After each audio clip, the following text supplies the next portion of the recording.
through deep imagination giving way to the INFJ's at times unrealistic perspective on love, romance, and attraction. There's something to say about their experiences when falling for another person. Whether it be romantic or platonic, this observant type can find themselves unusually drawn to certain people. But why is this infatuation habit so difficult to manage at times? Welcome back, psychos. Before we get into it, we'd love it if you liked and subscribed to our channel, as well as to click the post notification bell so you never miss a video. Alright, let's get right into it, starting with number 1. It's a rare occurrence. The thing with INFJ infatuation, in general, is the fact that although optimistic in love and connection, their reserved and distant nature makes true attraction rare to come by. In fact, in reality, most INFJs have a love-hate relationship with humanity as a whole. With deep interest in how the human mind works and learning through other people's experiences, this introverted type also holds a sense of distrust and hesitation when it comes to the consideration of allowing others in. Normally, true INFJ infatuation comes on when they can sense someone's real self right at the start. They can't help but to be drawn in by authenticity, honesty, and genuine charm. However, this can become rather dangerous when another person knows how to use false authenticity to their advantage. And while INFJs have a pretty accurate radar when it comes to others depicting a false facade, sometimes their optimism can blur their vision. Which brings us to our next point. Number 2. They can easily convince themselves that certain things are meant to be. There's a certain aspect of INFJ infatuation that may be the biggest risk factor of it all. This often overlooked risk factor is rooted in the beliefs of high power, spirituality, past lives, and karmic connections. Sometimes INFJs can convince themselves that certain meetings and interrelations were destined. And although this intuitive hunch may serve to be undeniably true at times, it can also bring on a captivation towards certain people that may otherwise be overlooked. In fact, when INFJs are subconsciously out of touch with their main cognitive driver, introverted intuition, they can resort to introverted thinking. In this case, the infatuation becomes all the more difficult for the INFJ to understand when the feelings are not reciprocated. However, when INFJs are instead analyzing a new connection through extroverted feeling, in which someone else is desiring the INFJ, this type may absorb those underlying feelings of the other person, taking them on as their own. This can make them feel interested in someone, or even love-struck, despite not being able to put a finger on why exactly they feel drawn to them. Number 3. They can experience obsessive and distracting thoughts. Through convincing themselves that they were meant to cross paths with someone, combined with an undeniable intuitive pull towards someone, INFJs can become engulfed by thoughts of that individual. Due to the INFJ's habit of becoming fixated on certain topics, recent experiences, or potential futures, they can catch themselves putting someone at the forefront of their mental focus. And while this isn't always considered toxic, it can end up taking over the INFJ's entire self-motivation and focus, keeping them from the underlying contentment they're used to experiencing in their life of solitude. In fact, sometimes these distracting thoughts can be so intense that it throws the INFJ into a complete introverted introverted thinking loop, leaving them disconnected to the external grounding functions. This mental consumption can serve to be the start to the most important connections the INFJ is meant to have in their lives. Yet it can also be a sign that the exaggerated and at times false perceptions of an individual may be creeping in. Number 4. Their infatuation is easily built on false idealizations. Speaking of exaggerated perceptions, the web-like formation of thoughts and ideas that make up the INFJ's mind can play its part in the infatuation of others.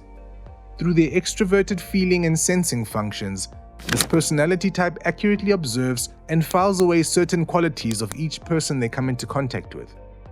And while these observed qualities may be accurate, the INFJ's introverted cognitive functions of intuition and thinking begin to build on those existing impressions. This is when their infatuation can become rather biasedly led, forming into idealizations that would fit the INFJ's expectations and assumptions. Not only can this end up leading the INFJ into disappointments should their person of interest not meet these bias-rooted expectations, but it can also cause the INFJ to turn a blind eye on the reality of one's character. Not to mention, once the INFJ has assumed one's character, it can be difficult for them to go back and decipher which qualities they formed through optimism and which qualities were observed and rooted in reality. Number 5. They can end up attracted to qualities that don't work in the long run. Through awe and fascination, INFJs can feel an undeniable pull to those who stand out. Whether it's the quiet and mysterious person that excludes themselves from the crowd, or the odd and eccentric type that stands out without trying.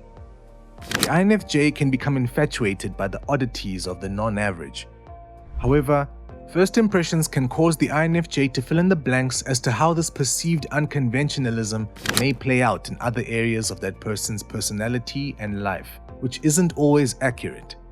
For example, they say the INFJ and ENTJ make a good match in the first few stages of getting to know one another, with the INFJ becoming captivated by all the traits of the ENTJ that they admire, such as their determination and single-mindedness. INFJs can feel quickly infatuated. They feel drawn towards the fact that the ENTJ usually has their own interests, success, and social life, allowing the INFJ to hold on to their individuality. However, in the long run, these exact traits can leave the INFJ feeling emotionally neglected, leaving the initial infatuation to serve as being rather misleading. Number 6. They can end up digging themselves a hole they can't get out of. Speaking of forming connections that ultimately don't work out in the long run, the INFJ can certainly find themselves in a sticky situation or two within their lifetime due to initial infatuation. When this imaginative and romantic personality type finds someone who piques their interest, they may be surprised by their uncharacteristic gung-ho approach to the situation. After observing and collecting all the information they can about a person, INFJs usually take one of two routes, both having equally difficult potential outcomes. The first route is going overboard with their emotional attachment before the connection calls for it, ultimately becoming far more interested in someone before that someone has had the chance to become genuinely interested in the INFJ. For the second route, INFJs may find themselves showing too much interest in someone before finding out enough about them, eventually realizing the lack of compatibility before it's too late. Just as the ENTJ example described in the previous point, once an INFJ has taken the leap to actively gain someone's attention, it can be a difficult realization when they realize it won't work. By trying their best to avoid hurting their feelings while also trying not to lead them on any more than they already have, an INFJ's infatuation can lead them to some seriously challenging predicaments. Number 7.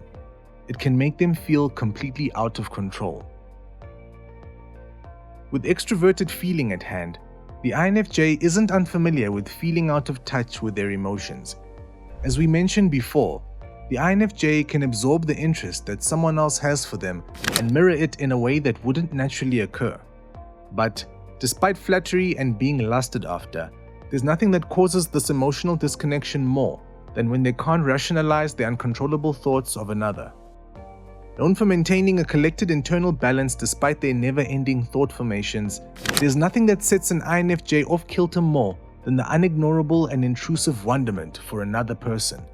In fact, feeling out of control is one thing that most perfectionist INFJs don't deal well with. With a foggy mind and a recurring focus on a specific topic, an INFJ's entire life can become out of balance. Truth be told, this is one of the main reasons finding love and connection can feel so overwhelming for the INFJ.